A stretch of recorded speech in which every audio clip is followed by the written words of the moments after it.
hatuwezi. Ni ujasiri wa namna gani sisi tunaweza saizi? Ibada hata kama tunaongea haya sio ya leo, inakuandaa siku tusije tukasema hatukusikia haya, hatukufafanuliwa haya. Hapana, tumeshaambiwa sana, na ni moja ya vitabu ambavyo tumejifunza siku nyingi sana, tumefundishwa siku nyingi sana. Hata mnavyosema Danieli na Meshaki, unakuwa unajua kiko wapi, kwa sababu hadi watoto wanaogo wanafahamu, hadi kina Elisha wanakuwa wanajua, hadi kina Injili wanajua Danieli na Meshaki na Shadraka. Kwa hiyo ni vizuri sana, hata kama unakiona kifo kiko pale, uko tayari kutengwa na ndugu, uko tayari kutengwa na rafiki yako yoyote uliyokuwa unampenda, lakini usiunge kutenda dhambi, usiunge mkono. Ni afadhali ukae peke yako, ni afadhali yani uwe mnyonge, lakini kwa Bwana wewe ni tajiri. Ni afadhali yani uwe mnyonge mbele za watu, lakini kwa Bwana uwe ni tajiri. Kwa Bwana wewe uwe ni mwamba. Mungu hatokezi kitu pasipokuwa na kitu. Kikiweko kitu ndani, ndio na yeye anakuja hapo. Alitokea mtu wa nne sio kwa bahati mbaya, kwa sababu ya ile namna ambayo alikuwa nayo. Kumjibu mfalme sio jambo dogo. Kama sisi tu kumjibu mtendaji kwamba mimi siko tayari kuacha ibada, ni kazi ngumu.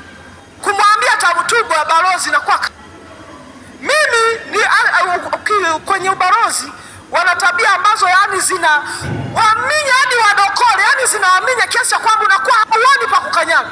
Mimi kiukweli nijiweka wazi, nilisema mimi niko tayari kufanya mambo mema tu, ila ya kusema nitunze fedha kwa ajili ya kumpanga mkakati mume wangu atakufa mtaniletea $5, siko tayari.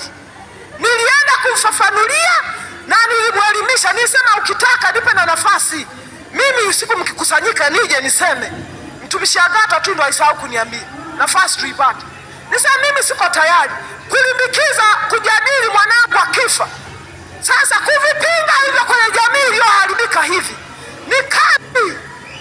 ni kazi wanakuona wewe, yani usijui ni mtu gani, yani hutaki kuwa na umoja, hautaki kushikamana nao. Mimi nilimwendea nisema hapana, ni heri nikwambie mapema kuliko baadaye mkanilaumu mkaona mamtumisha na kiburi.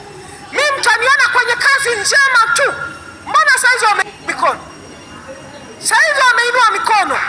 Yaani ukitokea msiba lazima wasema mamtumishi yuko wapi? Yaani lazima waseme mamtumishi yuko wapi? Hauna neno hapa. Ninalo. Kwa nini afadhali ujiweke wazi? Yaani sio unakuwa na kona nyingi lakini unaitwa mlokole. Wakujua wewe ni mtu wa sura fulani, ili kama unajua unakoelekea ni salama, ujue ni salama. Kama unapotea tujue unapotea. Bwana Yesu asifiwe. Uwe tayari kupoteza heshima yako. Uwe tayari kukataa hata kama unakiona kifo shimo hili hapa. Ndio naenda kusukumwa hivi. Ni heri usukumwe ukiwa na Bwana.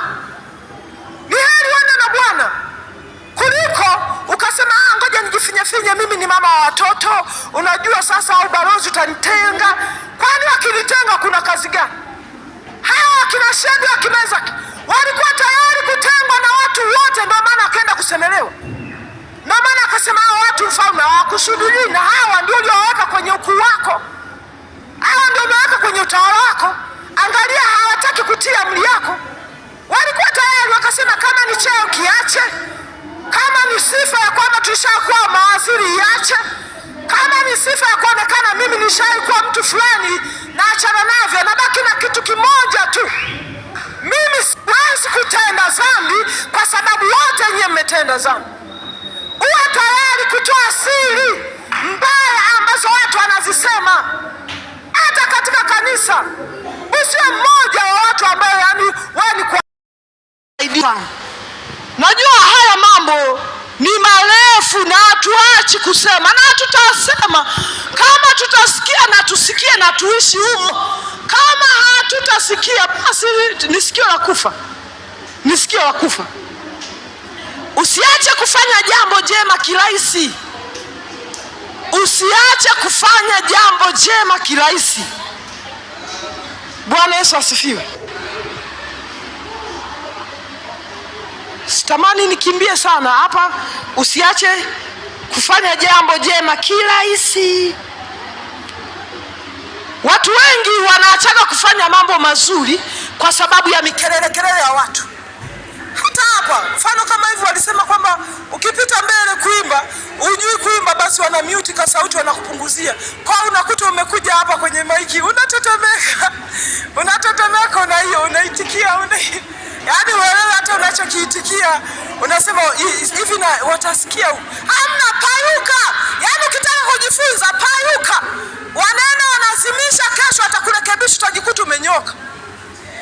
Babesa anasikiaga sauti yangu hivyo noise. Ndio maana mimi nashindwaga kuzama nikiwa hapa. Yaani mimi ukinileta kwenye mic hapa nashindwa kuzama kwenda kwa Mungu moja kwa moja. Naona sasa inabidi na ni lazima na venyewe sijui nianze kuzingatia huko wanapopiga ngoma inasema ndu naanza kuzingatia cha huko. Kwa ufahamu kuelekea kwa Mungu na kwa mdogo kidogo. Kwa hiyo usiache kufanya jambo jema kirahisi kwa kuogopa hatari inayokukabili. Jambo jema hatuachi kirahisi. Na maana hapa baba yetu alikuwa gerezani, hatukuacha kuja kuabudu kwa sababu tunajua kuabudu ni faida yetu. Baba yetu alikuwa gerezani. Wewe uliacha ni wewe. Mimi Harune sikuacha. Siku ya kwanza tu tumetoka kule Central tukafika hapa tukaendelea na ibada. Tena kwa moyo na shauku kabisa unasema nilimisi. Bila kuangalia kule baridi ikupigaje.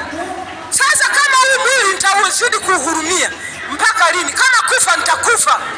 Ni heri nife kwa Bwana kuliko nikafia mikononi mwa shetani.